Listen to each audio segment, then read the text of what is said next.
Congratulations. I think this is something that you wanted to have happen.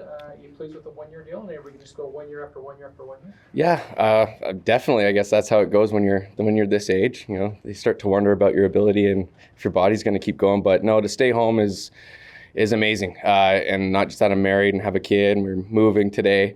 And her side of the family is so pumped and they go to every game. There's a group of 20 of them. I just actually realized this over Christmas. 20 of them go every game. So it's a big deal for my family that I stay here. And, again, my dream is to win a cup for my home team. That's the biggest thing for me. We were joking on last night's news. Our squire said, Louis kicked until he was getting old age pension, pretty much followed along. And now, the season rolled around, you're going to turn into 40. But yet you're still so very good, Sean. 50, 53, Thank you. 94%. It's not as if you're slowing down. Mm-hmm. Still a lot of life left in life. Yeah, I feel good. I feel really good, and I feel just as a golfer, you get better and better with age. And I think what I lack now is just power. I just got to get back into shape, and I have a plan with that. Our former strength coach, Chris Boyko, used to work here. I actually start on Monday with him, so I'm going to be pretty sore for the next few weeks, but my goal is to get the power back. I'm hitting the ball accurate, and hopefully it'll be a better me next year. How much have you changed in the last, say, 10 years of your career compared to the first 7 years?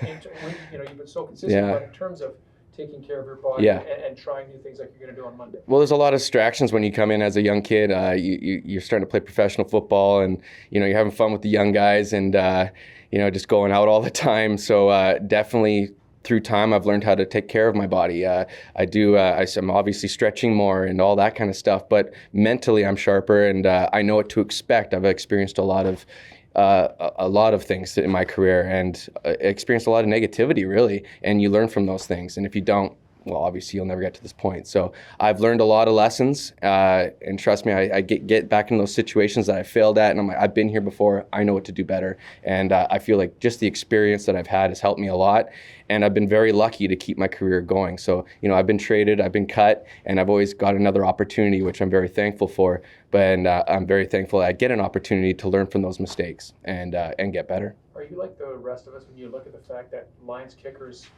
kick for almost forever? Yeah. There's something unique about putting on those colors and about the water in this building. Oh, absolutely. And that's all I do think about that. And I remember coming here backing up Paul McCallum for 4 or 5 years it was. And he talked about he had the exact same situation behind Louis. And, Paul's a great kicker, a Hall of Fame kicker, but I never expected him to help me. My job was to get better and just watch from the best and learn and watch from the best. And definitely. There's a part of me inside of me. I want to be better than those guys, and I want to outlast them longer. And I really think I could. I just got to be smart and stay consistent. And my problem is I'm getting older, so I gotta make the GM's job as hard as possible to just to keep me around. And staying over 90%, I think, will help my case. Are you going to keep kicking until finally a kicker wins the Special Teams Player of the Year, especially coming up the season you had? You were the Western nominee, and yet you lose again. Yeah, I don't want to talk about that. No, but I'm a kicker, man. I understand kind of about what people think, but I think there's a stigmatism about kickers winning that award, but whatever. I'm going to keep making it tough for those people as well. So my job is to be better than I was last year. I always compete against myself, try to block everything else around me out. I think having my wife and my kid and all that stuff around me, my family that knock me down as much as they possibly can, but they keep me humble and they keep me in line. And I think being home has helped me a lot. I think you can see that in the numbers. Just being in a place where I'm comfortable, and also I'm again being here in BC with the BC Lions where I started my career. Now I got Buck Pierce, who I used to play with. Corey McDermott was my coach in Edmonton. I have a really good situation here, and I'm very comfortable. And I'm around people that want me to succeed and put me in the right spots to succeed. Okay, because of that comfort level, because you have your wife, you've got your daughter as well, the perfect situation Mm-hmm. here. What's the roadmap? Can you just keep on going and going and going? How many more years can you do this for? Yeah, everyone keeps asking me. I'm like, I don't know, but I'm going to keep going, and as much as I can. I'm so competitive. I don't care what I play. Like if it's on the golf course, darts, whatever. I want to win. People say I have a problem, but this is my dream. As a kid, I grew up playing all sports, and all I wanted to do is be a pro athlete. I didn't care what sport it was. I wanted to be a pro athlete, and I still feel like I'm 25 in my mind. I'm 25 years old and that fire is still there to compete. I don't ever want to stop. To be able to compete at a high level and play in front of my fans in BC Place, that's a dream come true. Every time we're about to round the field, I just look around and I get chills. I get chills thinking about it now. That is my favorite thing on the planet to do. It's the thing I love the most other than my wife and my child. But it's a dream come true, and I get to live it year round now. So, and at home in front of my family and friends is really, really cool. And again, I've been cut, I've been traded, so I really appreciate everything that I have now.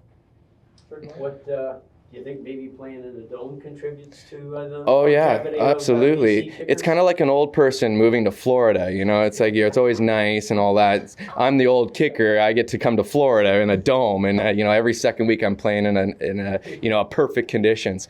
However, there's a little story I got. Hugh O'Neill was a punter I had.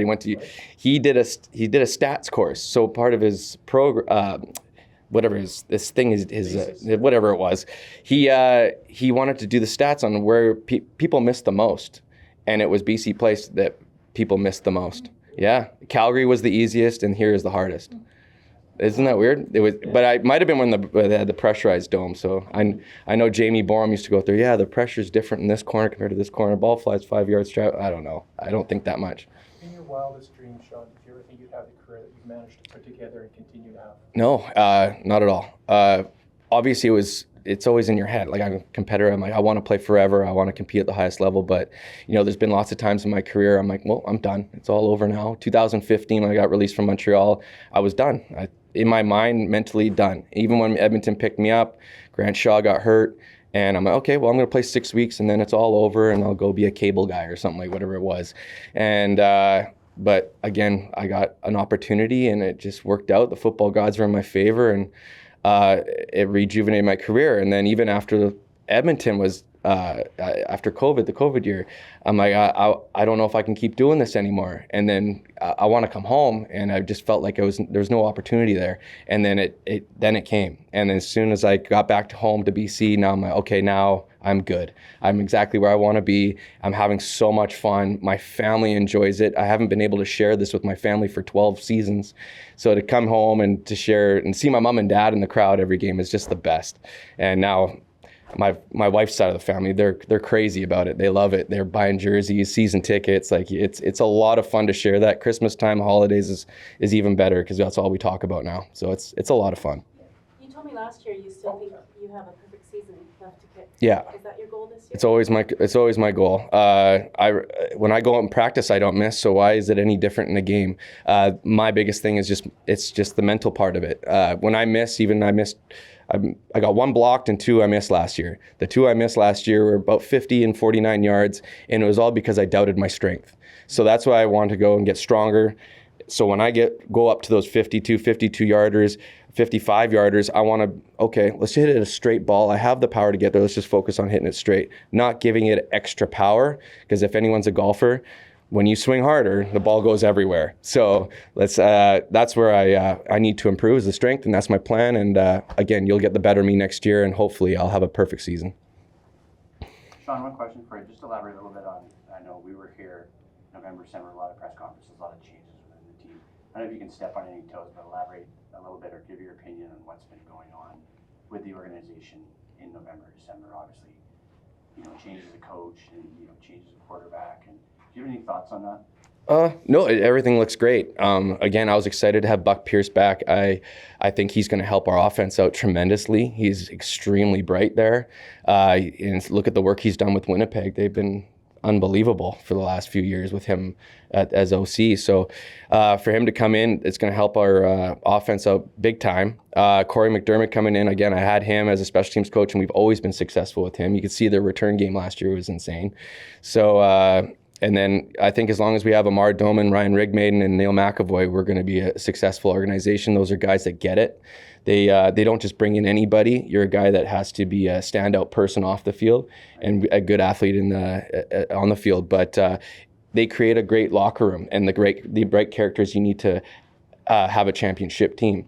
people kind of want that all-star, that stud from every team. That's great. We want that too. But you want good people around and have a good chemistry in the locker room, because that's what makes good teams, and that's what creates championship teams. And I think we have the right amount of characters. They're still building, but I think the core group of guys is there, and we can definitely win.